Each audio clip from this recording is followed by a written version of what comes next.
Hello everybody out there watching on YouTube, and welcome to race number 3 of Season 10 of the NNSCRA Marvel Studios Cup Series. I am Levi McIntyre, the voice of the NNSCRA Marvel Studios Cup Series, here to welcome you to the Subway 400 here at The Rock, Rockingham Speedway, as we are getting set for 50 laps of racing at this track that's a little over a mile long, and we should be in for quite something here today in Rockingham, North Carolina. But before we get started with everything, you guys saw the points recap at the beginning of the video, but a little preview of the top 10 in points coming in. Daniel DK, the rookie sensation, currently leads the points by 25 points over Rafael Leduc, 40 over James Qualls, 45 over our winner from North Wilkesboro, Keith Miller Jr., 60 over William Brock, 65 over Michael Norman, 95 over Jay Jefferson, 110 over both Lisa Nelson and Daniel Voiles, and 130 over Carson Gum. So that is a look at the top 10 in the points. Now let's look at the top 10 in the starting lineup for today's race. Jordan Forbes is on the pole for today, so he gets those valuable 5 bonus points for getting the pole. Starting next to him is Michael Norman. Row 2, we have Lainey Marino and Melissa Alexander. Row 3, we have Ryan Acosta and Jonathan Zorline. Row 4, Dylan Jacobs and the points leader Daniel DK. And then row 5, Cole Deaver and Alex Ferranti. Let's go ahead and get the command to fire engines for the Subway 400 at The Rock. Drivers, start your engines!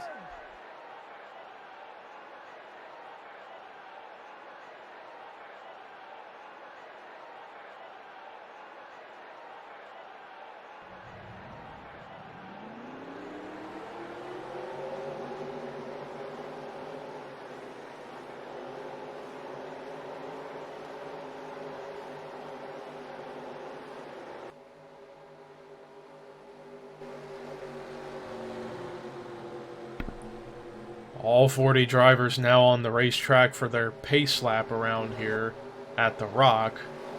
So who knows what kind of racing we're going to see out of this racetrack, as drivers are going to be going balls to the wall trying to gain as many points as possible. We shall see how the racing's going to go here at The Rock. Pace cars in pit road, so ladies and gentlemen, you know what that means. Ladies and gentlemen, it is time to boogity boogity boogity go racing.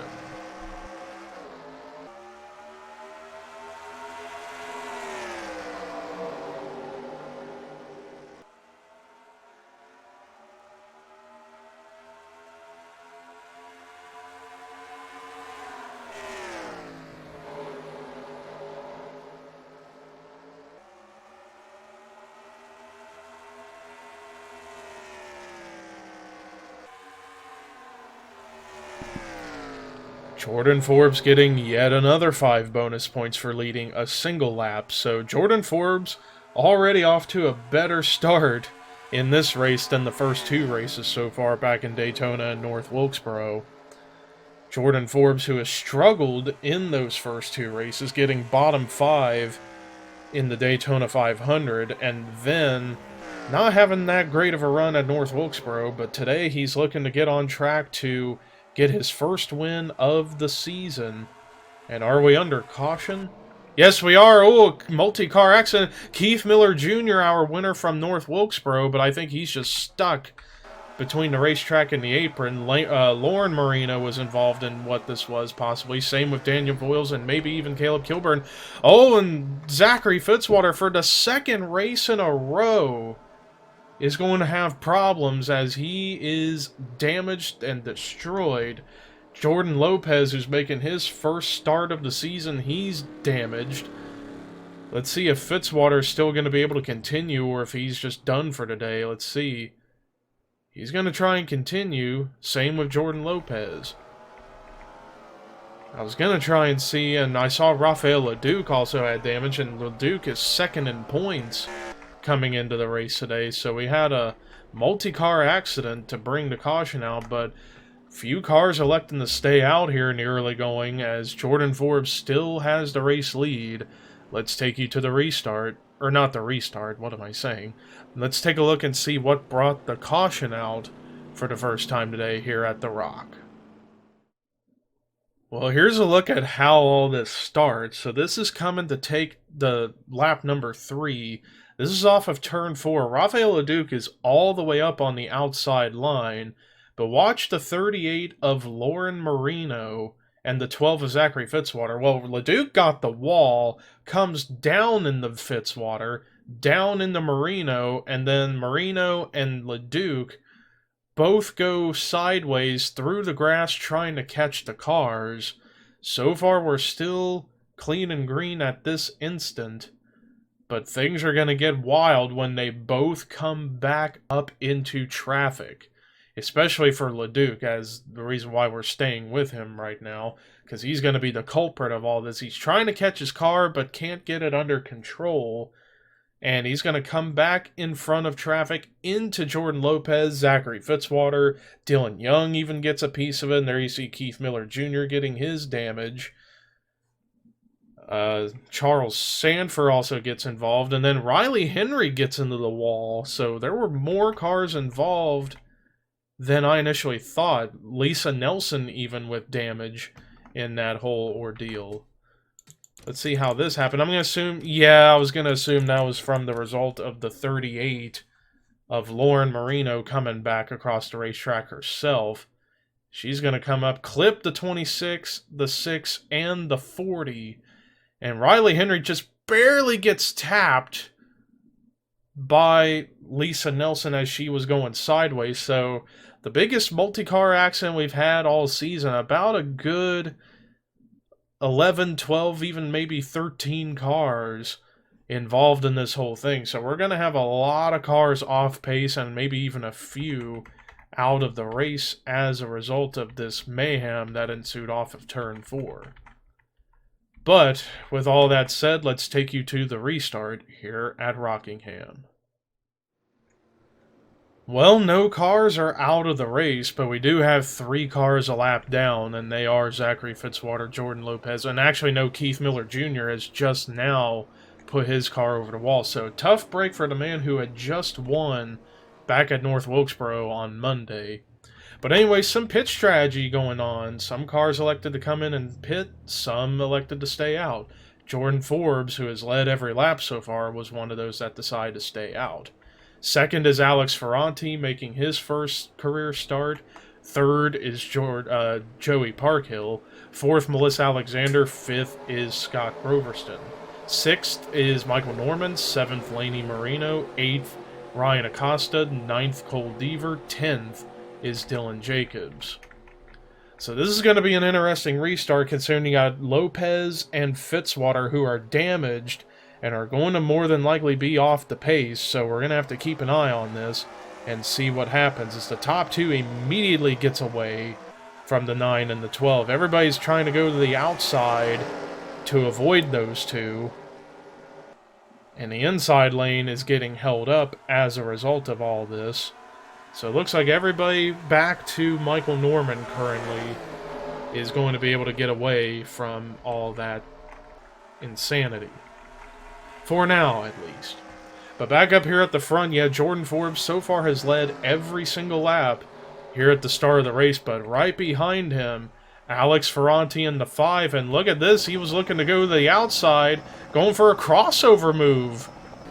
What a move by the 5 of Alex Ferranti in that Napa Auto Parts number 5 out of JJ Automotive.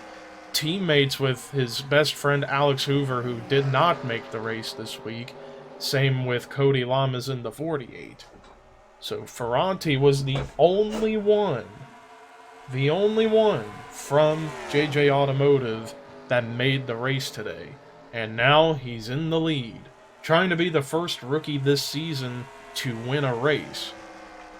But he's got some heavy competition as Jordan Forbes wants to get that lead back. And then you got Joey Parkhill, who's currently 41st in points, not had a good start to Season 10, but he wants to get his first win in quite some time. And his wife and teammate, Melissa Alexander's not too far behind this, And then you got Michael Norman, who's currently 6th in the point standings, wants to rebound and try and get back up closer to the points lead. And Jordan Forbes takes the lead back from Ferranti, although Daniel Voiles going to come back up in front of everybody as he came into pit road. Same with Lauren Marino, as I believe they went in to make repairs to their cars. But Daniel Voiles holding up Joey Parkhill for now, or I don't know, maybe Voiles is still up to speed, but just couldn't quite go. And now Lisa Nelson, who's also pretty badly damaged after that big one at lap 3. And look at this, they're splitting the lap car of Voiles 3 wide. Joey Parkhill trying to make the inside groove work. But how long will that last? As meanwhile, Jordan Forbes is slowly pulled away to a near 0.8 of a second lead for now. But he's going to have a few cars to worry about up ahead of him, so that could help this big group of cars that's starting to form on back to Ryan Acosta. Will actually make that even the whole field trying to reel in the 39, as now the 39 stuck behind the 38. And Michael Norman, where in the world has he come from? He's now up to 2nd. Michael Norman trying to rebound after nearly winning the Daytona 500 again, and then not having the best of runs back at North Wilkesboro on Monday.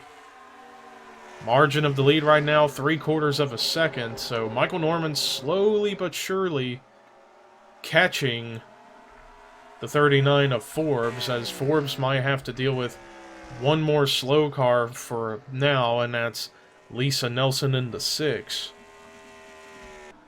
As Lauren Marino continues to go in and out of pit road trying to repair the damage done to her race car.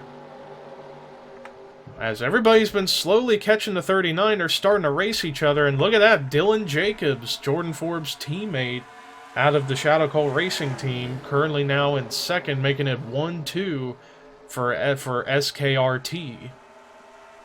Although, look at Cole Deaver. He's one to get up there into the mix as well, as Deaver was also close to winning the Daytona 500. Did not have the best of runs back at North Wilkesboro, but he's looking to go for a better run or even the win here today at Rockingham, as we've been seeing some really good racing up here towards the front, just not for the lead, as Forbes has just been quietly up here at the front of the field.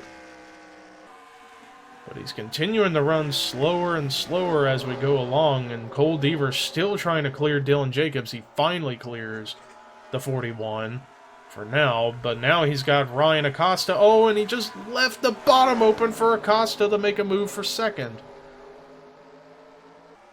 Side by side for that 2nd position between Ryan Acosta and Cole Deaver. That's kind of what Jordan Forbes is hoping to see, is them guys behind him race hard while he tries to slowly pull away, but he can't escape everybody behind him in his rear view mirror. And he's now going to have to probably deal with 2 slow machines before too long. The 6 of Lisa Nelson, but especially the 9 of Jordan Lopez, as Rafael Leduc been in and out of pit road, it looks like, for himself. Or no, he's still on the lead lap. He's just tail end right now. As meanwhile, Cole Deaver finally got around and clear of Ryan Acosta. Now he has his sights set on Jordan Forbes to get to the race lead. But remember, with some of the guys that stayed out under that first caution, you gotta wonder about when would the drivers that did not pit have to come in the pit road, and when we could see pit stops from everybody else. As now Forbes got held up a little bit by Jordan Lopez. Now Deaver is right there to the back bumper of the 39 of Jordan Forbes. And if Forbes continues to lead a few more laps, he'll clinch the most laps led bonus points, and he will have gained the maximum amount of bonus points you can get in a race of 15. 5 for the pole, 5 for leading a lap, and 5 for leading the most laps. But Cole Deaver is not letting him out of his sight, right there in front of him, and Ryan Acosta slowly reeled in, so we could be in for an intense battle for the race lead momentarily. Deaver looked like he was going to go for a move on the inside, but just somehow, someway, Forbes had a huge run off of turn 4, but Deaver's still right there to him. Let's go to helicopter view and actually watch this all from above. You can see Deaver slowly got a much better run. That was a much better run off of 4 for the 3 car. It looked like he was maybe thinking of going to the top side to try and make a pass, but to no avail, as Ryan Acosta's breathing down his neck. Wow, I thought if that was a block, that could have been disastrous, but somehow we get away with minimal problems, and now more drivers are going to be entering into this battle for the lead. Acosta's teammate and boss, James Qualls, is up here, and Qualls, you want to talk about a major turnaround from Season 9. Struggled all season, missed the final race. So far, 2 races, top 10 in both races. 10th in the Daytona 500, 8th at North Wilkesboro, but he wants to get a win. And now he is right there. It's a 3-car freight train up here at the front with Forbes, Deaver, and Qualls, but now that's going to get split as James Qualls making a move to get to 2nd underneath of Cole Deaver. And I'm shocked that the 6 of Lisa Nelson's still up to speed, despite, look at how mangled the rear end and the driver's side of that car is after she was involved in that first caution.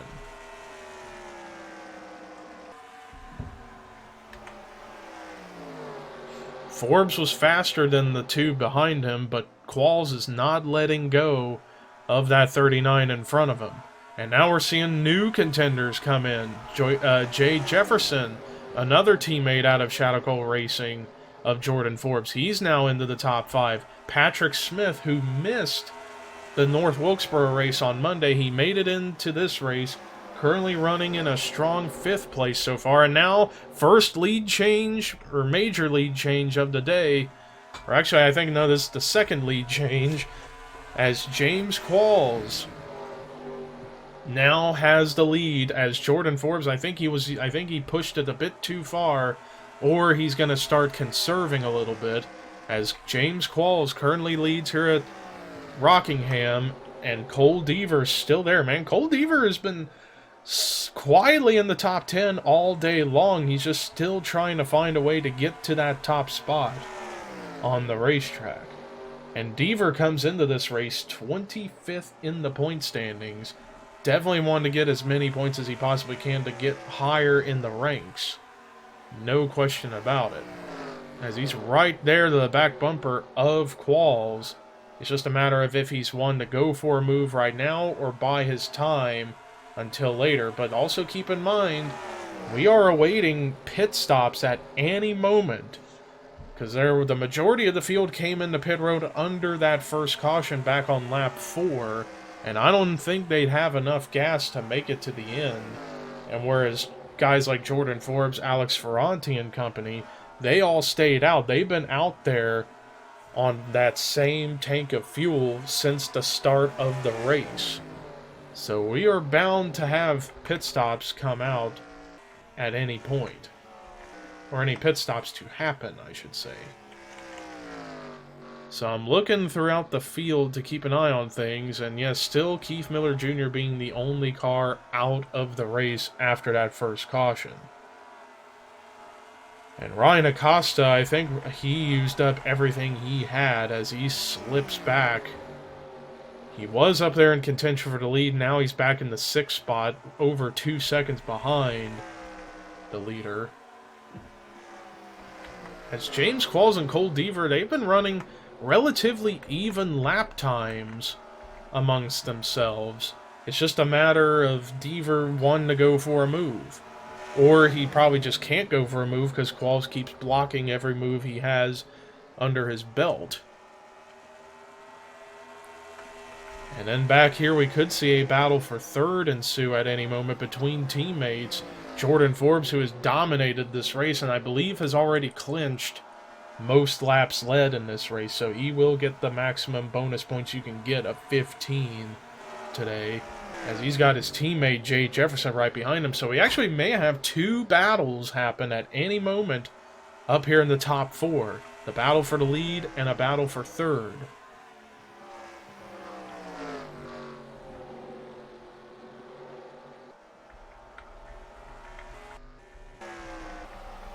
I thought we were under caution for a second.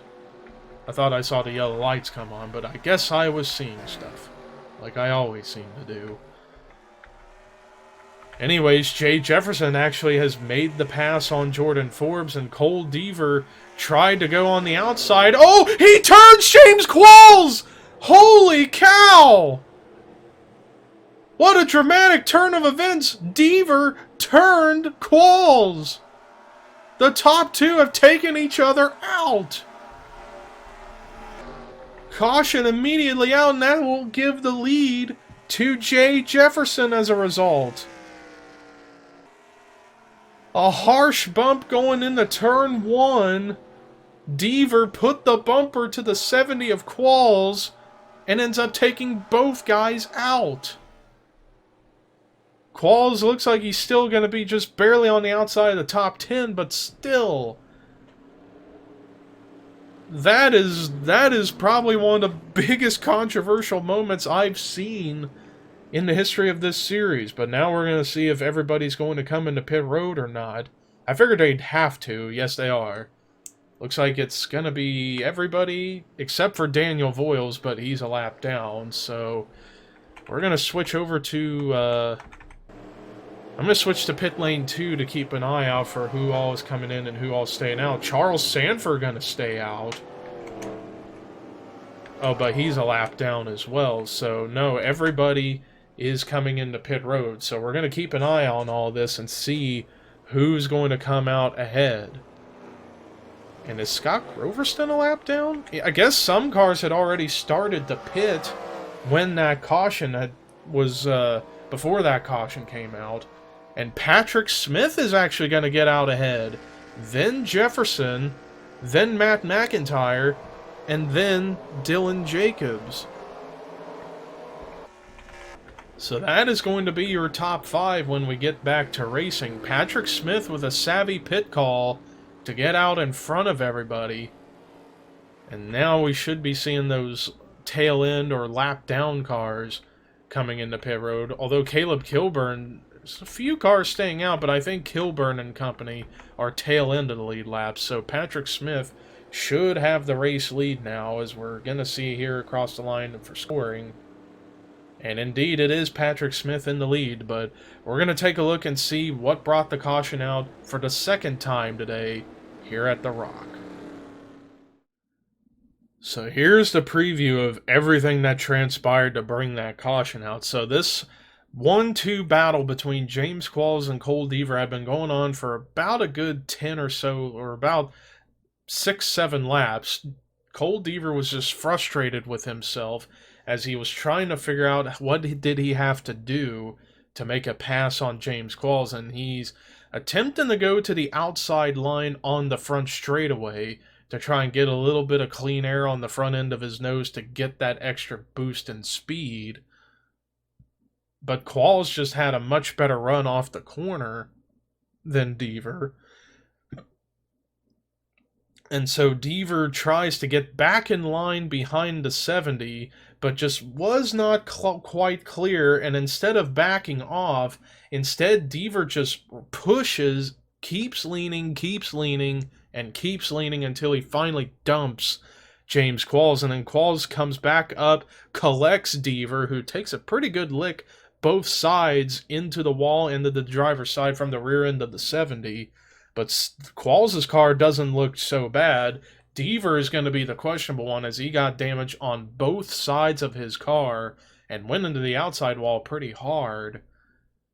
So I got a feeling that Deaver might be off pace as a result, but let's go back and look at it one more time. So Deaver's trying to go back to the bottom, but just wasn't quite clear, but instead of letting off the gas, he just kept pushing and leaning on that right rear of James Qualls, and Deaver thought he was going to be able to get by it without any worry, but Qualls' car just was acting like a magnet, just followed wherever Deaver went and put him into the wall himself.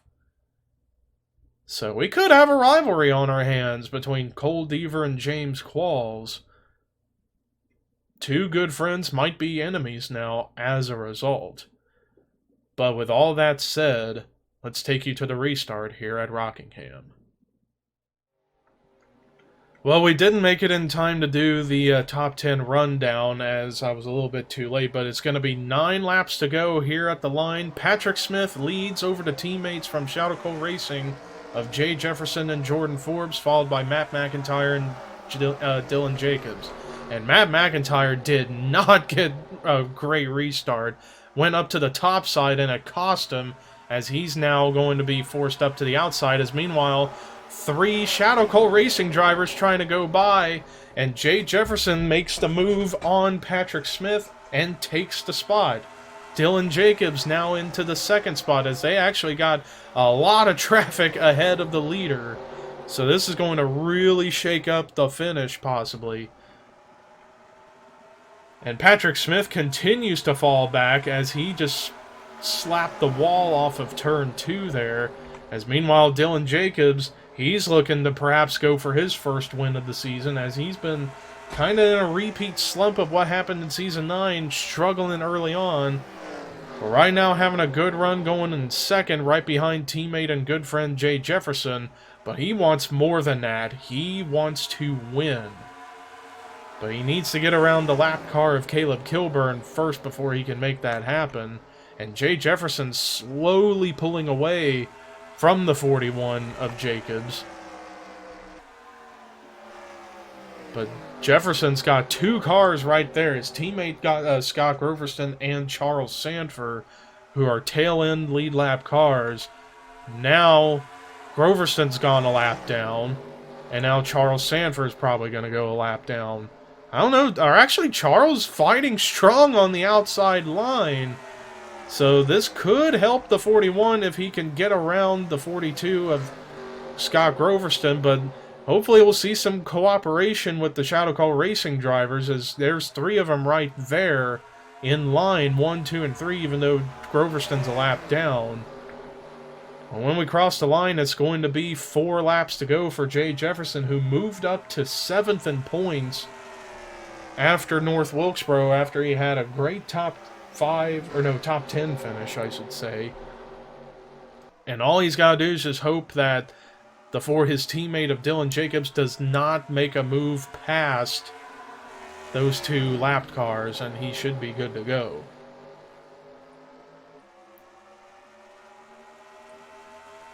And man, I can't believe it. Patrick Smith led at the restart, and he has sank like a rock. Same with Jordan Forbes, who was the dominant car of the day. He sank like a rock as well. But regardless, it looks like Jay Jefferson might have this in the bag, as he is pulling away big time from everybody else, as Dylan Jacobs still trying to find a way around his teammate Scott Groverston, and right behind him is Alyssa Drayson. Drayson trying desperate to get her best finish of the season. Now she's to the inside of the 41 of Jacobs for the second position. And that is exactly what the 01 of Jay Jefferson wants to see, is those drivers from second on back race each other while he quietly tries to bring it on home. White flag is out here at Rockingham, and unless something really insane happens to the 01, I don't see anybody beating him now. As we're getting ready to enter turn 3 and 4 for the final time here in the Subway 400, nothing's going to stop Jay Jefferson today. Checkered flag waving in the HEB Dodge, Jay Jefferson wins the Subway 400 at The Rock. Top 10, top 5 most of the day. Pounced on the opportunity when that caution came out to make a good pit call, and made moves, held everybody off, and he comes through with his first win of Season 10. But let's look at the rest of the results as it stands, as we are getting all the official word coming in for what happened. I guess there was a wreck that took place at the end of the race. But anyways, Alyssa Drayson with her best finish of the season with a strong second place finish. Dylan Jacobs, great rebound after lackluster first 2 races, comes through with a 3rd place run. Matt McIntyre with a solid performance in 4th. And then Joey Parkhill with a great run in the 5th position. That will definitely help him out in the point standings quite a bit. Carson Gum with a great run in the 6th position. That's definitely going to help him rebound in the points as well. James Qualls, despite possibly should have had this race won after getting turned by the 3 of Cole Deaver, comes back, gets a 7th place run to keep his top 10 streak going of finishing top 10 in every race so far. Jessica Sheldon with a great run in 8th. Solid run for Michael Norman in the 9th spot. And then Daniel Bouchard with his best finish of the season so far in 10th. Then there's your top 20, top 30, and the bottom 5 for this week were Patrick Smith, Daniel Voiles, Jordan Lopez, Lauren Marino, and Keith Miller Jr. So that does it for our coverage here today at Rockingham Speedway. Next race, this Friday, we head over to the Lady in Black for the Mountain Dew 400 at Darlington Raceway to continue the first of 2 Southeastern swings. So with that said, here is Jay Jefferson's Victory Burnout, as well as the point standings heading into Darlington, and this is Levi McIntyre signing off.